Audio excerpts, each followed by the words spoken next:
রিলিফের পরিবহনের কাছে যাওয়ার সময় খাবারের পাওয়ার আগেই ইহুদিদের গুলিতে তাদেরকে হত্যা করা হচ্ছে। অত্যন্ত মর্মান্তিক করুণ দৃশ্য। কোনো মানুষের পক্ষে এই দৃশ্য দেখে চুপ থাকা সহজ নয়। তারপরেও সারা দুনিয়ার বিবেকবান মানুষ যে চুপ করে আছে, এটা আমাদের জন্য ভাবতেও অবাক লাগে। আজকে সারা দুনিয়ার মুসলমানদেরকে ঐক্যবদ্ধ হয়ে জালেমের বিরুদ্ধে, ইহুদিদের বিরুদ্ধে সংগ্রাম করা এবং মুসলমানদেরকে উদ্ধার করার কাজ আমাদের এখন সময়ের দাবি। রাসূল সাল্লাল্লাহু আলাইহি ওয়াসাল্লাম বলেছেন, সময় আসবে ইহুদিরা পরাজিত হবে, ইহুদিরা পালাবে, গাছের আড়ালে, পাথরের আড়ালে তারা লুকানোর চেষ্টা করবে, পাথরে কথা বলবে, গাছে কথা বলবে, বলবে তালিয়া ইবাদাল্লাহ, হে আল্লাহর বান্দারা এদিকে আসো, খোঁজ অক্তল, এদেরকে ধরো এবং শেষ করো। শেষ পর্যন্ত আল্লাহ তাআলা মুসলমানদেরকে বিজয়ী করবেন আর ইহুদিদেরকে পরাজিত করবেন। আল্লাহ তাআলার কাছে আমরা দোয়া করি কাজটা যাতে অতি দ্রুত হয়, কারণ প্রত্যেক দিন শত শত পুরুষ, মহিলা, নারী একেবারে অসুস্থ হাসপাতালে চিকিৎসারত ভাই বোনদের উপরে গুলি এবং বিভিন্ন ধরনের অস্ত্র দিয়ে তাদেরকে হত্যা করা হচ্ছে। আজকের ওআইসি থেকে শুরু করে, জাতিসংঘ থেকে শুরু করে সকলের উচিত ছিল এর বিরুদ্ধে প্রতিবাদ করা, এর বিরুদ্ধে অত্যন্ত যুক্তিসঙ্গতভাবে এবং বাস্তবে এই অন্যায়কে প্রতিহত করা, কিন্তু তা তারা করে নাই। আমরা সারা দুনিয়ার বিবেকবান মানুষ যারা, তাদেরকে এখানে এগিয়ে আসার জন্য আহ্বান জানাচ্ছি এবং যারা অবিবেচকের মতো চুপ আছে তাদেরকে আমরা বলবো যে এমনও তো হইতে পারে আজকে গাজা মুসলমানরা যে পরিস্থিতির শিকার হয়েছে, একদিন আপনারাও সেই শিকার হইতে পারেন। অতএব আজকে আসুন ঐক্যবদ্ধভাবে মুসলমানদের পাশে দাঁড়ানোর সময় এসেছে, আমরা সেটাতে দাঁড়াবো এবং রাসূল সাল্লাল্লাহু আলাইহি ওয়াসাল্লামের যে ভবিষ্যৎবাণী সেটা বাস্তবায়িত হবে ইনশাআল্লাহ। বাংলাদেশেও হিন্দুস্তানের সাথে একটা যুদ্ধ হবে, গাজওয়ায়ে হিন্দ বলে ভবিষ্যৎবাণী করা হয়েছে। হাদিসের একটা চ্যাপ্টারই আছে, গাজওয়ায়ে হিন্দ, হিন্দুস্তানের সাথে যুদ্ধ হবে। এই যুদ্ধে মুসলমানদের মধ্যে তিনটা ভাগ হবে। একটা ভাগ হিন্দুদের সাথে হাত মিলাবে, আর একটি ভাগ লড়াই করতে করতে শহীদ হয়ে জান্নাতে চলে যাবে, আর একটি ভাগ লড়াই করার মাধ্যমে বিজয় লাভ করবে। হিন্দুস্তানের যারা পক্ষে কাজ করছে তারা পরাজিত হবে এবং মুসলমানরা বিজয় লাভ করবে ইনশাআল্লাহ। সেদিন সময় খুব বেশি দূরে না। সম্মানিত ভাইরা, দুইটা প্রসঙ্গে কথা বলে শেষ করব, কারণ আজকে তিনটা প্রোগ্রাম আছে খুবই সীমিত সময়ের মধ্যেই, এবং আবার ঢাকাও চলে যেতে হবে। সেজন্য আপনার কাছে খুব সংক্ষেপে প্রথম কথাটা বলতে চাই বাংলাদেশকে নিয়ে।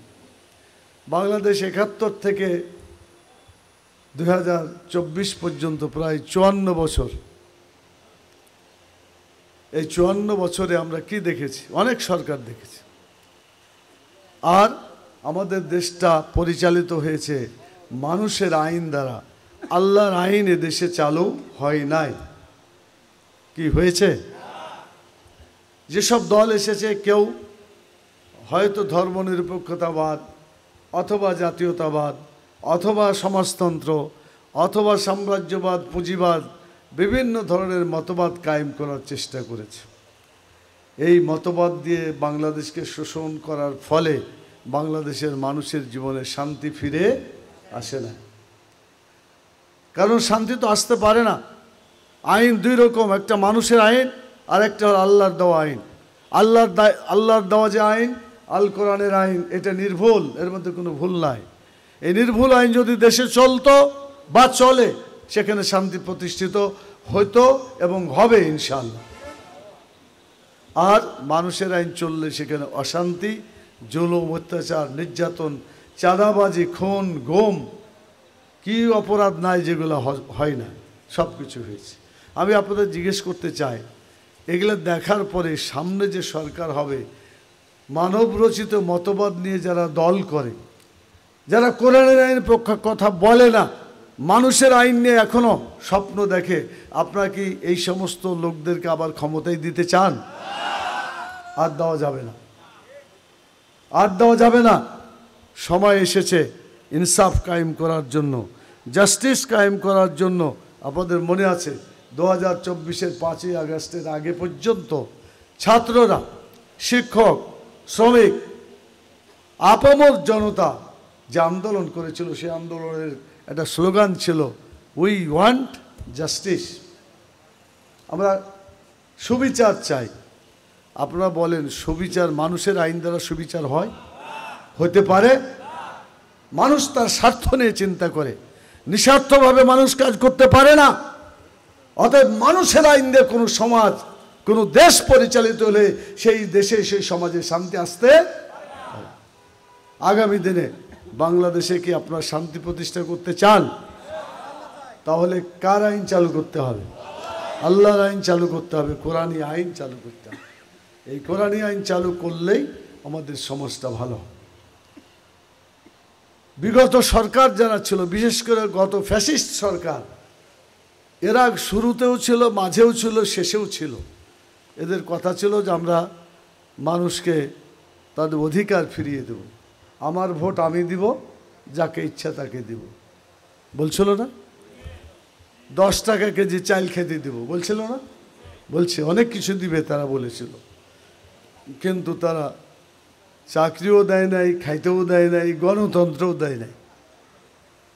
এদের কথা উল্টিয়ে দিস, আমার ভোট আমি দিব, সাথে যোগ করছে যে তোমারটাও আমি দিব। মানে তোমার ভোট দেওয়া লাগবে না, তোমার আশা লাগবে না, আমরাই সব করে দেব। তাই তো হয়েছে। ভোট কেন্দ্রগুলোতে ভোটার পাওয়া যায় নাই, কুত্তা শুয়ে আছে, সেই দৃশ্য পত্রিকায় ছাপানো হয়েছে। অতএব তারা কথা রাখে নাই, মানুষের সাথে গাদ্দারি করেছে, বিশ্বাসঘাতকতা করেছে। কেয়ারটেকার সরকার, আমরা আন্দোলন করেছি, বাংলাদেশ জামাত ইসলামের রূপকার, কেয়ারটেকার সরকারের রূপকার সাবেক আমিরে জামাত, ভাষা সৈনিক অধ্যাপক গোলাম আজম রাহিমাহুল্লাহ, তিনি বললেন, যদি নিরপেক্ষভাবে নির্বাচন না হয়, এটা কোনো নির্বাচন জাতির জন্য ভালো হবে না। সেজন্য যারা নির্বাচন পরিচালনা করবে তাদেরকে নিরপেক্ষ হতে হবে। এই জন্য কেয়ারটেকার একটা ফর্মুলা দিয়েছিল, মনে আছে আপনাদের? এই কেয়ারটেকার সবাই একমত হয়েছে। জামাত ডাক দিয়েছে, সব দল এসেছে, ঠিক কিনা বলে? যদিও তারা বলে যে আমরাই করেছি, বড় দল হওয়ার কারণে যে আমরাই করেছি। তো এই কেয়ারটেকার সরকার জাতীয় সংসদের মাধ্যমে সংবিধানে অন্তর্ভুক্ত হয়েছিল নিরপেক্ষ নির্বাচনের জন্য। পরবর্তীতে ফ্যাসিস্ট সরকার তারা ক্ষমতার লোভ ছাড়তে না পারার চিন্তায় বলল যে এই কেয়ারটেকার আর রাখা যাবে না, কারণ নিরপেক্ষ নির্বাচন হলে সামনে পাশ করা যাবে না। সেই জন্য তারা সিঁড়িটা ভেঙে দিল। আচ্ছা বলেন তো, ছাদে সিঁড়ি দেওয়া হয় কেন? খালি উঠতে হবে না নামতে হবে? কিন্তু যদি সিঁড়িটা ভেঙে দেয় কি হবে? উঠলো, কিন্তু সিঁড়ি ভেঙে দিল, উঠে কি হবে? নামতে হবে না? নামতে হবে। তো তখন তো সিঁড়ি নাই, তাহলে কিভাবে নামবে? বলছেন না কেন? কিভাবে নামবে? যেভাবে নামে যে পতন হওয়া দরকার ছিল তাই হয়েছে। আল্লাহ তাআলা তার পতন সেভাবেই করেছে। আমাদের আল্লামা শাহিদি রাহিমাহুল্লাহ বলেছিলেন, সময় এমন আসবে পালাবার জন্য ইঁদুরের গর্ত পর্যন্ত তোমরা পাবে না। তাই তো হয়েছে। তাদের কপালে বেইজ্জতি অনেক কিছু হয়েছে, আরো হবে ইনশাল্লাহ। অন্যায় যারা করে তার শাস্তি হতেই হবে। সেজন্য আমরা বলতে চাই, এই জাতীয় জুলুম করে ক্ষমতায় থাকার কোনো সুযোগ আর নাই। এখন নতুন করে কেউ যদি আবার ওই রকমই ধান্দা চালায় যে আমরা আবার ওই রকম করব, তাহলে এটা কি তাদের জন্য ভালো হবে? তাদের পরিণতি আগের পরিণতি তো হবে। আমরা সকল রাজনৈতিক দলের প্রতি দৃষ্টি আকর্ষণ করব, এখন থেকে সত্যিকারভাবে জনগণের কল্যাণকামী একটা সরকার যাতে আসে, সেই জন্য আপনারা চেষ্টা করবেন। কোনো ধরনের অনিয়ম, লুটতরাজ, চাঁদাবাজি, ভোট ডাকাতি এগুলো করবে না, এটা করতে দেওয়া হবে না। 2014 সালে ভোট হলো বিনা ভোটে 153। আরে 151 জন যদি বিনা ভোটে হয়ে যায় তো সরকার গঠন হয়ে গেল না? আর লাগবে ভোট? দরকার নেই। 2014 সালে এইরকম বিনা ভোটে একটা তামাশা করলো তারা।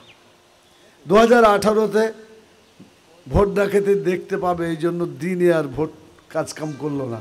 কোথায় করলো? সব রাইতে করলো। আকাম কুকাম তো দিনের চাইতে রাইতে করা নিরাপদ নাকি? সেই নিরাপদ তারা চোরের ভোট ডাকাতি করে দেশের গণতন্ত্রকে হত্যা করে। 2024 সালে অবস্থা এমন হলো যে মানুষ গণতন্ত্রের প্রতি আস্থা হারিয়ে দিল। মানে ভোট দিতে যাওয়া তো দূরের কথা, ভোট দাঁড়ানোরও লোক পাওয়া যায়নি। ঠিক কিনা বল? এরকম অবস্থা হইল, নিজেরাই করলো। ওই যে একজন বলেছিল তার নাতিকে যে এইভাবে তোমাদের এসব বিয়ে টিয়ে দিব, সব ফর্মুলা ঠিক করেছে। তার নাতি বলছে যে না না, সবারই তো বিয়ে দিবে, তোমার বিয়ে কবে করবে তুমি? তো বলছে যে কেন, আমি তো অনেক আগেই বিয়ে করেছি। কই কবে বিয়ে করছে? আমি তো জানি না। তো জানবে কি করে, তোমার তো জন্মই হয় না, জানবে কি করে? তো বললো যে কাকে তাহলে বিয়ে করছে? তো বলছে কেন, তোর নানিকে বিয়ে করছি। তো বলছে ও, তোমরা ঘরে ঘরেই কাম সেরে দিয়েছ। এই অবস্থায় তারা করলো, গোটা জাতিকে একটা তামাশার নির্বাচন উপহার দিল। অতএব দেশের গণতন্ত্র ব্যবস্থাকে হত্যা করে দিয়েছে। কোনো গণতন্ত্র বাংলাদেশে চালু নাই। এজন্য গণতন্ত্র চালু করার জন্য আমরা দাবি করেছি, আগে সংস্কার হবে, আগে বিচার হবে অপরাধের, এরপরে নির্বাচন হবে। এটা জনগণের দাবি। সেই দাবিটা বর্তমান উপদেষ্টাকে করতে হবে। উনি এপ্রিলে ঘোষণা দিয়েছেন প্রথমার্ধে, ঠিক আছে দেন, কিন্তু আমাদের চাওয়া এবং পাওয়া হচ্ছে আগে সংস্কারের কাজগুলো অবশ্যই শেষ করতে হবে এবং অভিযুক্তদের বিচার আগে করতে হবে। এই বিচার এবং সংস্কার হওয়ার পরেই নির্বাচন হবে ইনশাআল্লাহ। আমরা আশাবাদী, আমরা সেই দাবি আগেও করেছি, এখনও করছি। ভোটের শেষ দিন পর্যন্ত এই দাবি আমাদের অব্যাহত থাকবে ইনশাআল্লাহ। সংগ্রামী ভাই এবং বন্ধুগণ, সময় আসলে আমার শেষ মানে আমি আমার সময় শেষ করে নিয়েছি আর একটা প্রোগ্রাম ধরার জন্য। এখানে অনেক ভালো ভালো বক্তা আছে আপনাদের পূর্ব জেলার। আমাদের জেলা সেক্রেটারি গোলাম মর্তজা ভাই, উনিও কথা বলেন নাই, বিপ্লবী ছাত্র নেতা ছিলেন, যাকে বিগত সরকার গুম করেছিল। আপনারা জানেন তো বোধহয়, আপনাদের চারঘাটের সন্তান, তো আব্দুল লতিফ ভাইয়ের ছেলে। তো আমি মনে করি আপনার কথা তো শুনবেন ইনশাআল্লাহ। ওদের আমরা চলে গেলেও আপনার কথা শুনবেন, আমাদের একটা কাজ আছে।